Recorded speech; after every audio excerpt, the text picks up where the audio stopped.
as far as recitations of the mantras and prayers are concerned, reciting out loud during silent day,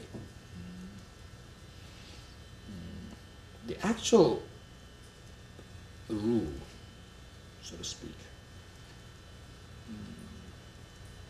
is to be silent completely and recite everything mentally. Yeah. Actually doctrine says that. But then the problem is most people are not able to do it, mental recitation of everything, correctly and properly. So what ends up happening is you just sit there, do nothing, and waste your time. So since mantra and prayers are not an ordinary word, it's not a violation, and then you just sincerely do it, and it's been said that, the day of the silent, you should, chant the prayers and recite the mantra with slightly softer voice.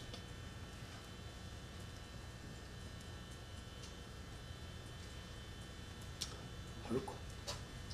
What is an example of a half-manifesting mantra that has no substantiality or doesn't rely on that?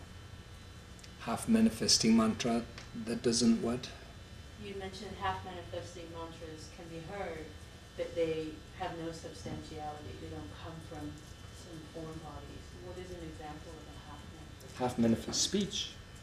That's a half-manifest. That's what I'm talking about. Yeah. Speech. You hear me. It has no substance. And is there a lot of overlap between the vowels and consonants that are contained between the Vajra bodies, Buddha bodies, and deity bodies? What's the question? Is there a lot of overlap? Overlap? Overlap? What does overlap mean? Meaning go over? Are some consonants and vowels that are contained in Vajra bodies, do they exist in deity bodies, Buddha bodies? Well, it's just from the point of view of categorization. You have these categorization. Natural form body. This is a natural form body. And the fact that we can recite mantra and we can utter all kinds of sounds. Our world, entire planet Earth. I heard we have about 7,000 languages, meaning I think it's more like what do you call it? Dialect, right? Not a written language, but there exists something like close to 7,000 dialects in this. So 7,000 different ways of saying things, These are all,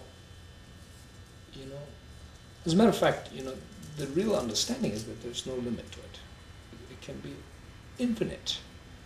And the point is that these 7,000 different kinds of possibilities come from the fact that we have body with all these natural vowels and consonants and mantras and letters and syllables in the Vajra body. Yeah, that makes it possible. That's what tantric understanding is. Yes? As I understand, this oneness, the Karmapa, is the embodiment of Rechin Resik, is that correct? Not or emanation. Emanation of Chenrezig, Kagyus believe emanation of Chenrezig period. Oh, not the Red Chenrezig. And those who say Red Chenrezig, maybe they're just saying it because Red Chenrezig is very important Kagyu practice in the monastery. Can you talk about the practice a little bit? Red Chenrezig? Yeah. Red Chenrezig, there's an entire mandala practice exists on Red Chenrezig in the monasteries we do. Yeah. Actually,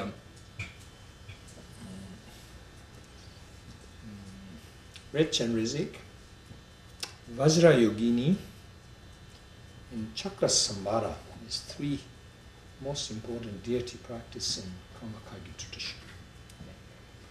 So they have annual Gana Chakra ceremonies in monastery. They call it Druba.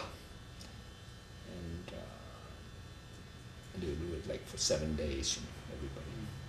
Like our Nyungne, we do 16-day, like that kind of ceremony in most Karma Kalgyut monasteries, and then Karmapas monastery, they do that. And I'm sure it's because of that, Red Chenrizik, Chenrizik Yawa Gyamso.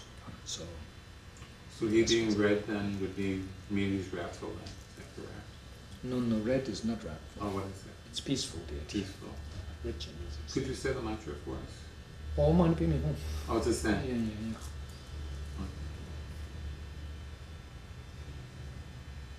1,000 arms Chenrizik. It's a variation of manifestation of Chenrizik. The how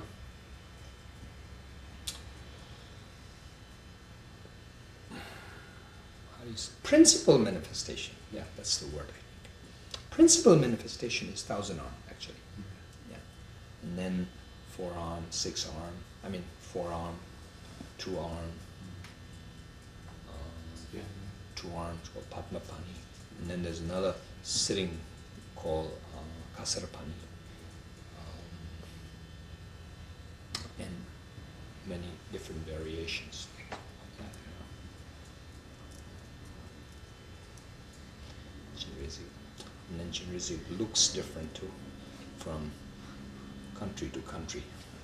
I saw a beautiful 2-armed Chenrizik male, what do they call it? Gandharva style art, from ancient Pakistan.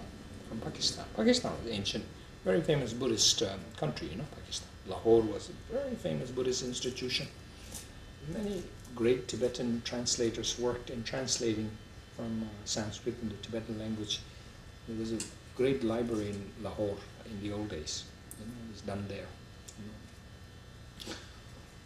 We call it kachi in Tibetan, like that. In our scripts, it's written like that. And statue, I saw it in New York Metropolitan Museum, Chenrizik, standing Chenrizik, beautiful statue. And Chenrizik, 2-armed, standing. Mustache, like, wow, beautiful. Such a,